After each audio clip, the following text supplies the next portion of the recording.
आज की सभा में उपस्थित बोलांगीर नगर के सम्माननीय नागरिक बंधुओं, मेरे साथ मंच पर उपस्थित मेरे सहयोगी श्री कैलाश भाई, आज की सभा के सभापति महोदय, मैं आप सभी का बहुत आभारी हूं कि आप यहाँ उपस्थित हैं। मुझे आपसे संवाद करने का, कुछ बात करने का समय मिल रहा है। आप सभी से इस बात के लिए मैं क्षमा चाहता हूं कि बहुत अच्छे से उड़िया भाषा नहीं बोल पाता, इसलिए हिंदी में बात करता हूं। मेरी हिंदी सरल आसान होगी, आपको समझ में आएगी, ऐसा मेरा विश्वास है। भारत देश की कथा कहने के लिए मैं आपके बीच में आया हूं।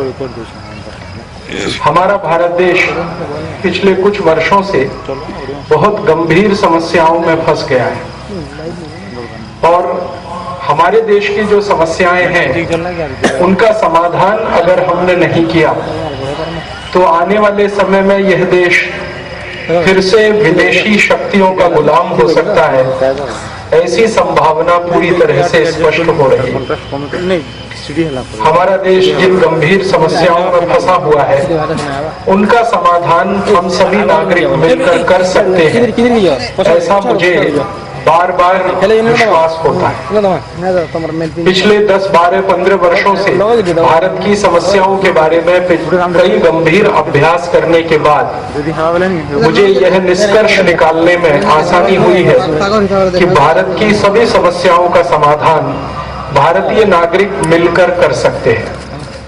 लेकिन दुर्भाग्य हमारे देश का यह है कि हमारे भारत की किसी भी एक समस्या का समाधान सरकार नहीं कर सकती है।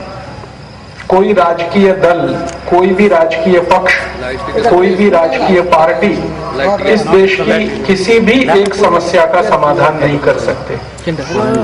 पिछले आजादी के लगभग 59 वर्षों में हमारे देश में सभी राजनीतिक दलों को सरकार बनाने का अवकाश मिला, समय मिला, लेकिन हमारे देश की समस्याएं दिन ब दिन बढ़ती चली गई।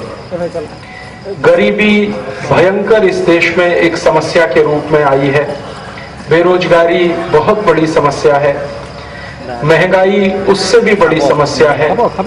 गरीबी की स्थिति हमारे भारत में इतनी खराब है कि जब 107 करोड़ की आबादी वाला भारत देश, इसमें 44 करोड़ नागरिक भयंकर गरीबी में रहते हैं। 44 करोड़ नागरिकों को 2 समय खाने के लिए अन्न उपलब्ध नहीं होता है। 44 करोड़ नागरिकों की आमदनी के बारे में एक छोटी सी जानकारी मैं आपको देता हूं, वो ये कि भारत में 15 करोड़ नागरिक इतने गरीब हैं जिनको एक दिन में खर्च करने के लिए 5 रुपया उपलब्ध नहीं होता है। 10 करोड़ नागरिकों की गरीबी इतनी अधिक है कि उनको एक दिन में खर्च करने के लिए 1 रुपए उपलब्ध नहीं हो पाते और 5 करोड़ नागरिक तो बेरोजगारी की स्थिति है। मात्र भारत में सरकारी काम करने वाले, सरकारी नौकरी करने वाले जो कर्मचारी हैं, जैसे भारत की सेना में काम करते हैं, भारत की राज्य की पुलिस में काम करते हैं, भारत के टेलीकम्युनिकेशन विभाग में काम करते हैं, रेलवे में, पोस्ट में, भारत के अनेक सरकारी विभागों में काम करने वाले कर्मचारियों की जो आबादी है, जो परिवार हैं, वो लगभग 4.5 से 5 करोड़ हैं। माने 4.5 से 5 करोड़ परिवार ऐसे हैं जिनको पूरे वर्ष में कोई ना कोई काम है, रोजगार है। बाकी हमारे भारत देश में भयंकर बेरोजगारी की स्थिति है। गरीबी है, बेरोजगारी है, महंगाई इतनी अधिक है इस देश में जिसकी कोई कल्पना आप करना चाहें तो आज से लगभग 15 वर्ष पहले 1 लीटर पेट्रोल आप खरीदें बाजार में तो लगभग 3 से 3.25 रुपए का मिलता था। आज वही 1 लीटर पेट्रोल 50 रुपए का मिलता है। 15 वर्ष पहले 1 लीटर डीजल खरीदें तो लगभग 2 रुपए के आसपास मिलता था। आज वही 1 लीटर डीजल 38 रुपए का मिलता है। हमारे भारत में आज से 10 से 15 वर्ष पहले नमक जैसी वस्तु 15 से 20 पैसे किलो में मिलती थी। आज नमक की कीमत 7 रुपए किलो हो चुकी है। 15 वर्ष पहले वस्तुओं की जो कीमतें होती थी, आज उसमें 1000% से ज्यादा का बढ़ोतरी हुआ है। महंगाई इतनी तेजी से इस देश में बढ़ी है, सभी वस्तुओं की कीमतें दिन दूनी रात चौगुनी बढ़ रही हैं। महंगाई बढ़ती है, गरीबी बढ़ती है, बेरोजगारी बढ़ती है, फिर भी हमारे देश की सरकारें कहती हैं कि हमारा विकास हो रहा है। अभी समझने की बात यह है कि ये वास्तव में विकास हो रहा है या भारत विनाश की ओर जा रहा है। पिछले कई वर्षों से मैं भारत देश की इन्हीं समस्याओं पर अभ्यास करने का प्रयास कर रहा हूं कि आखिर महंगाई क्यों बढ़ रही है, गरीबी क्यों बढ़ रही है, बेरोजगारी क्यों बढ़ रही है, क्यों हमारे समाज में इतनी ज्यादा असुरक्षा बढ़ रही है, क्यों हमारे समाज में इतनी ज्यादा वैमनस्यता बढ़ रही है और क्यों हमारे समाज में इतनी गैर बराबरी बढ़ रही है। इन सब समस्याओं पर अध्ययन करते समय मैं भारत देश के बहुत सारे विशेषज्ञों से मिलता रहता हूं और उनसे भी पूछता हूं कि आप बताइए भारत में गरीबी बेरोजगारी बढ़ने का कारण क्या है।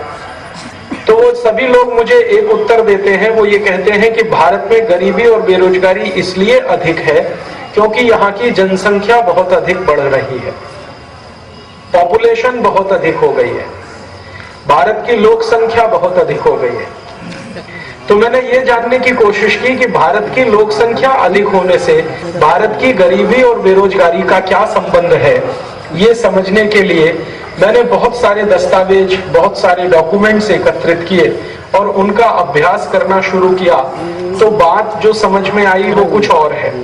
बात ऐसी है कि जब भारत आजाद हुआ 15 अगस्त 1947 को, अंग्रेजों की 250 वर्षों की गुलामी के बाद, तो उस समय हमारी जनसंख्या 34 करोड़ थी और उस समय भारत में गरीबों की संख्या लगभग 4 करोड़ थी। जब भारत की लोक संख्या, जनसंख्या 34 करोड़ थी, तब भारत में गरीबों की संख्या लगभग 4 करोड़ थी। अब भारत की जनसंख्या 107 करोड़ हो गई, अर्थात भारतीय जनसंख्या 3 गुनी बढ़ गई, लगभग 3 से 3.5 गुनी बढ़ गई।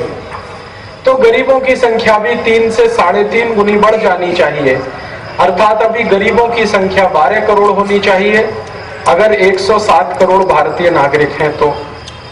लेकिन सरकार के आंकड़े बताते हैं कि गरीबों की संख्या 44 करोड़ है, जबकि भारत की संख्या, भारत के लोगों की संख्या 107 करोड़ है। अगर गणित का सीधा सीधा सा कैलकुलेशन करें, मैथमेटिकली कैलकुलेट करें, तो बात ये समझ में आती है कि हमारी जनसंख्या 34 करोड़ से 107 करोड़ हुई। इसका माने जनसंख्या में 3 से 3.5 गुना वृद्धि हुई, और दूसरे शब्दों में कहें तो 300 से 350% वृद्धि हुई। तो गरीबों की संख्या में 4 करोड़ से 44 करोड़ की जो वृद्धि है वो तो 11 गुनी हो गई, माने 1100% हो गई। जनसंख्या बढ़ी है 350% और गरीबी बढ़ गई 1100%। जनसंख्या बढ़ गई 3 गुनी, गरीबी बढ़ गई 11 गुनी। तो इसका अर्थ यह है कि जनसंख्या और गरीबी का कोई संबंध दिखाई नहीं देता, कोई संबंध नहीं दिखाई देता। गणित का सूत्र जनसंख्या बढ़ने के लिए जो है वही गरीबी बढ़ने के लिए होना चाहिए। अगर जनसंख्या 3 गुनी बढ़ी है तो गरीबी 3 गुनी बढ़नी चाहिए, लेकिन गरीबी तो 12 गुनी बढ़ चुकी है, 11 गुनी बढ़ चुकी है। बेरोजगारी का अगर समझने की कोशिश करें तो 15 अगस्त 1947 को भारत देश जब आजाद हुआ अंग्रेजों की 250 वर्षों की गुलामी से, तो 2 करोड़ लोग बेरोजगार थे इस देश में। आज इस देश में 20 करोड़ लोग बेरोजगार हैं। 10% बढ़ी है, लेकिन बेरोजगारी तो 1000% बढ़ी है। तो जनसंख्या तो बहुत कम बढ़ती है, बेरोजगारी उससे ज्यादा बढ़ती है। जनसंख्या तो बहुत कम बढ़ती है, गरीबी उससे भी ज्यादा बढ़ती है। इसका कारण क्या है? ये बात मैंने बहुत सारे अर्थशास्त्रियों को कही कि अगर हमारे देश में जनसंख्या बढ़ने से गरीबी बढ़ती है तो जितनी जनसंख्या बढ़ी उतनी गरीबी बढ़नी चाहिए, लेकिन जनसंख्या से 3 गुनी ज्यादा गरीबी बढ़ रही है और जनसंख्या बढ़ोतरी से 3 गुनी ज्यादा बेरोजगारी बढ़ रही है।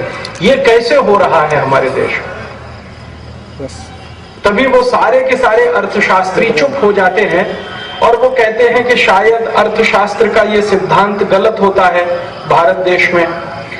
एक अंतरराष्ट्रीय यूरोप में अर्थशास्त्री होता था 17वीं शताब्दी में, उसका नाम था जेके माल्थस। उसने एक सिद्धांत बनाया कि जो देश में जनसंख्या बढ़ती है उसी देश में गरीबी और बेरोजगारी बढ़ती है। उसी सिद्धांत को भारत के सभी राजनेता, भारत के प्रधानमंत्री, भारत के वित्त मंत्री, भारत के रक्षा मंत्री, उड़ीसा के मुख्यमंत्री, महाराष्ट्र के मुख्यमंत्री, जितने भी नेता इस देश में हैं, उसी जेके माल्थस के सिद्धांत को भारत के लोगों के ऊपर आरोप के रूप में लगाते रहते हैं कि चूंकि भारतवासी जनसंख्या बढ़ाते रहते हैं इसलिए ये गरीबी और बेरोजगारी बढ़ती रहती है। फिर मैं इन्हीं नेताओं से जब बात करता हूं कि अच्छा ठीक है, भारत की जनसंख्या बढ़ती है तो गरीबी बढ़ गई, भारत की जनसंख्या बढ़ी है तो बेरोजगारी बढ़ गई, तो ये सिद्धांत दुनिया के सभी देशों पे लागू होना चाहिए। अगर ये भारत पर लागू होता है तो सभी देशों पे लागू होना चाहिए। तो उदाहरण के लिए अमेरिका की आबादी पिछले 50 साल में कितनी बढ़ी है उसका मैंने जानने की कोशिश की, तो पता चला कि आज से 50 साल पहले अमेरिका की जो आबादी थी वो लगभग 4 से 4.5 करोड़ थी। इस समय सन 2006 में अमेरिका की आबादी 27 करोड़ हो चुकी है। इसका मतलब ये हुआ है कि अमेरिका की आबादी 5 गुनी बढ़ी है। 4.5 करोड़ से अभी 27 करोड़ हो गई, लगभग 5 गुनी अमेरिका की आबादी बढ़ी है।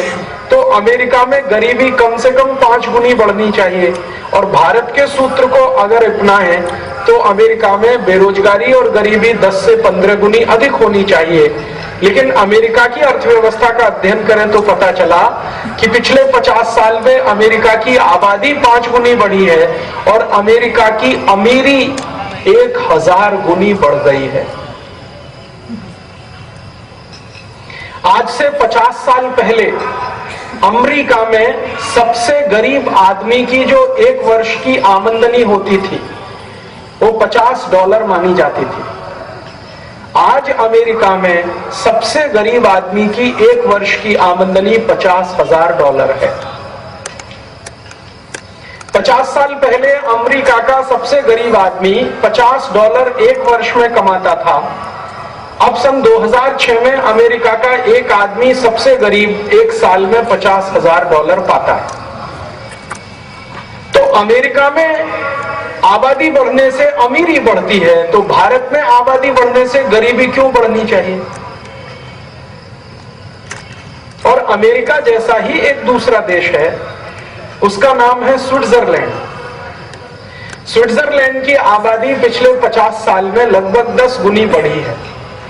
आज से 50 वर्ष पूर्व स्विट्जरलैंड में लगभग 4.5 से 5 लाख लोग रहते थे।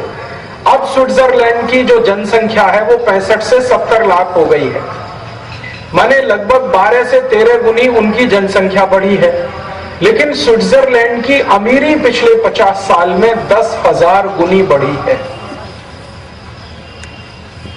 अमेरिका में अमीरी बढ़ रही है, स्विट्जरलैंड में अमीरी बढ़ रही है, डेनमार्क अमीर हो रहा है, स्वीडन अमीर हो रहा है, फ्रांस अमीर हो गया। ब्रिटेन में इतनी अमीरी बढ़ी है पिछले 50 साल में कि ब्रिटेन के सबसे गरीब आदमी की 50 साल पहले की इनकम 50 स्टर्लिंग पाउंड थी। अब ब्रिटेन के सबसे गरीब आदमी की आज की सन 2000 की इनकम 60 से 65 हजार स्टर्लिंग पाउंड 1 साल की है।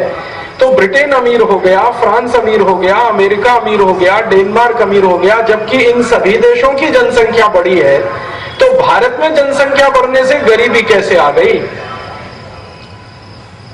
अगर फ्रांस की जनसंख्या बढ़ती है तो फ्रांस अमीर होता है, ब्रिटेन की जनसंख्या बढ़ती है तो ब्रिटेन अमीर होता है, अमेरिका की जनसंख्या बढ़ती है तो अमेरिका अमीर होता है। तो भारत की जनसंख्या बढ़ने से भारत अमीर क्यों नहीं होना चाहिए? भारत क्यों गरीब होना चाहिए? क्यों बेरोजगारी का देश होना चाहिए? ये प्रश्न जब मैं भारत के सभी नेताओं से पूछता हूं तो वो कोई उत्तर नहीं देते। वर्तमान में भारत के जो प्रधानमंत्री हैं, जिनका नाम है डॉक्टर मनमोहन सिंह, ये बहुत समय तक भारत के वित्त मंत्री भी रहे हैं, लगभग 5 वर्षों तक, सन 1991 से लेकर 1996 तक। उस समय जब ये वित्त मंत्री थे तब यही प्रश्न मैंने इनको पूछा कि अगर आप ये मानते हैं कि जनसंख्या बढ़ने से गरीबी और बेरोजगारी बढ़ती है, तो यूरोप और अमेरिका के जो दोस्त देश हैं उनकी जनसंख्या तो बहुत बड़ी है 50 साल में, उनके यहाँ गरीबी क्यों नहीं बढ़ती, उनके यहाँ बेरोजगारी क्यों नहीं बढ़ती, उनके यहाँ भूखमरी क्यों नहीं होती। अमेरिका के किसी भी न्यूज़पेपर में ऐसी न्यूज क्यों नहीं आती कि अमेरिका में हर साल किसान भूख से मरते हैं, आत्महत्या करते हैं।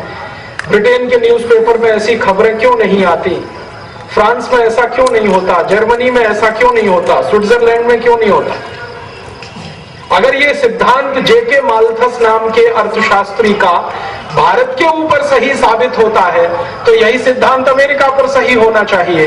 और अगर अमेरिका पर सिद्धांत अलग है और भारत पर अलग है तो वो सिद्धांत ही गलत है, उसको मानना क्यों चाहिए, उसको हटा देना चाहिए, वो सिद्धांत ही गलत है। जब इस तरह के प्रश्न मैंने हमारे देश के वर्तमान प्रधानमंत्री और भूतपूर्व वित्त मंत्री मनमोहन सिंह से किए, इसी तरह का प्रश्न एक बार मैंने भारत के भूतपूर्व वित्त मंत्री यशवंत सिन्हा से किया, इसी तरह का प्रश्न मैंने भूतपूर्व प्रधानमंत्री नरसिम्हा राव को किया, इसी तरह के प्रश्न भूतपूर्व प्रधानमंत्री देवेगौड़ा, भूतपूर्व प्रधानमंत्री इंद्र कुमार गुजराल, भूतपूर्व प्रधानमंत्री वीपी सिंह चंद्रशेखर, सबको किया, लेकिन उनमें से कोई भी उत्तर नहीं दिया। एक भूतपूर्व प्रधानमंत्री चंद्रशेखर ने ईमानदारी से कहा कि देखो, भारत की गरीबी और बेरोजगारी बढ़ने का कारण जनसंख्या नहीं है, क्योंकि अगर जनसंख्या गरीबी और बेरोजगारी का कारण होती तो दुनिया का सबसे गरीब देश इस समय चीन होना चाहिए, क्योंकि दुनिया में सबसे अधिक जनसंख्या चीन की है। चीन में इस समय 148 करोड़ लोग रहते हैं और दुनिया का सबसे गरीब देश चीन को होना चाहिए, लेकिन अर्थव्यवस्था के सूचकांकों के अनुसार इस समय दुनिया में सबसे अमीर देशों में चीन का स्थान दूसरा है। दुनिया में सबसे अमीर देश इस समय पहले स्थान पर माना जाता है, वो है स्विट्जरलैंड, और दूसरा सबसे अमीर देश अब दुनिया में माना जाता है वो है चीन, और तीसरा सबसे अमीर देश दुनिया में माना जाता है वो अमेरिका, चौथा सबसे अमीर देश दुनिया में माना जाता है कनाडा, पांचवा सबसे अमीर देश दुनिया में है फ्रांस, फिर है ब्रिटेन, फिर है डेनमार्क, फिर है नॉर्वे, फिर है जर्मनी। ये सभी अमीर देश हैं और इन अमीर देशों की सूची में चीन का स्थान दूसरा है, जबकि चीन की जनसंख्या दुनिया में सबसे अधिक है, 148 करोड़। तो अगर जनसंख्या बढ़ने से गरीबी बढ़ती है, जनसंख्या बढ़ने से बेरोजगारी बढ़ती है, तो चीन दुनिया का सबसे गरीब देश होना चाहिए, सबसे ज्यादा बेरोजगारी वाला देश होना चाहिए। लेकिन अर्थव्यवस्था के सूचकांक बताते हैं कि चीन तो दुनिया में अमीर देशों में दूसरे नंबर का सबसे बड़ा देश बन गया है। तो चीन में क्यों नहीं होता ऐसा? वहां तो जनसंख्या बढ़ती है तो गरीबी क्यों नहीं बढ़ती? भारत में ही ऐसा क्यों है? ये गंभीर प्रश्नों पर पिछले कई वर्षों से मैं अभ्यास करता हूं, चिंतन करता हूं, मनन करता हूं, तो जानकारी जो मिली है वो कुछ दूसरी है। भारत की गरीबी, भारत की बेरोजगारी, भारत की महंगाई का जनसंख्या के साथ कोई संबंध नहीं है। भारत की गरीबी, भारत की बेरोजगारी और भारत की महंगाई का संबंध अगर है तो हमारे देश के भ्रष्टाचारी नेताओं के साथ है, हमारे देश की भ्रष्टाचारी पार्टियों के साथ है, हमारे देश के भ्रष्टाचारी शासन व्यवस्था के साथ है। हमारी पूरी की पूरी शासन व्यवस्था भ्रष्ट है, हमारी राजनीतिक पार्टियां महाभ्रष्ट हैं और हमारे नेता महामहिम भ्रष्ट हैं। ये हमारी गरीबी, बेरोजगारी, भूखमरी का कारण है। आप बोलेंगे कैसे? मैं आपको सीधी सीधी सच्ची सच्ची कुछ बातें समझाता हूं। कि अगर हमारे नेता भ्रष्ट नहीं होते, हमारी शासन व्यवस्था भ्रष्ट नहीं होती, हमारे देश की ये प्रशासन व्यवस्था भ्रष्ट नहीं होती, तो भारत दुनिया के सबसे अमीर देशों में पहले स्थान पर होना चाहिए। जो इस समय भारत दुनिया के सबसे गरीब देशों में गिनती में आता है। हमारी शासन व्यवस्था के भ्रष्टाचार का नमूना है कि हमारा देश गरीब है। एक उदाहरण से समझाता हूं। हमारे भारत देश में प्रतिवर्ष नागरिक सरकार को टैक्स भरते हैं। आप सभी नागरिक अपने जीवन में जितनी भी आमदनी कमाते हैं, उस आमदनी का एक बहुत बड़ा हिस्सा सरकार को टैक्स के रूप में आप देते हैं। हमारे भारत के नागरिक दुनिया में सबसे ज्यादा टैक्स देने वाले नागरिक हैं। दुनिया के कई देशों की अर्थव्यवस्थाओं का मैंने अभ्यास किया है तो पता चला कि भारतीय नागरिकों पर सबसे ज्यादा टैक्स आ जाता है। भारत के नागरिक दो तरह से टैक्स सरकार को देते हैं। एक तो टैक्स होता है जिसको कहते हैं प्रत्यक्ष डायरेक्ट टैक्स, प्रत्यक्ष कर। दूसरा होता है इनडायरेक्ट टैक्स, अप्रत्यक्ष कर। ये प्रत्यक्ष कर और अप्रत्यक्ष कर क्या होते हैं? डायरेक्ट टैक्स का मतलब होता है सरकार सीधे आपकी जेब से पैसा निकाले टैक्स के नाम पर, वो डायरेक्ट टैक्स। और इनडायरेक्ट टैक्स ये होता है कि सरकार आपकी जेब से पैसा नहीं निकाले, बल्कि सरकार ने बनाए हुए बहुत सारे डिपार्टमेंट आपकी जेब से पैसा निकाले, वो इनडायरेक्ट टैक्स होता है। सरल भाषा में कहूं तो इनकम टैक्स अगर आप देते हैं सरकार को तो ये डायरेक्ट टैक्स है, आयकर। कॉर्पोरेट टैक्स अगर आप भरते हैं तो ये डायरेक्ट टैक्स है। और इनके अलावा जितने भी टैक्स आप भरते हैं, जैसे सेल्स टैक्स है, रोड टैक्स है, ट्रांसपोर्टेशन का टैक्स है, म्युनिसिपल कॉर्पोरेशन का टैक्स है, एग्जिट टैक्स है, एंट्री टैक्स है, स्टाम्प ड्यूटी है, हाउस टैक्स है, प्रॉपर्टी टैक्स है, वेल्थ टैक्स है,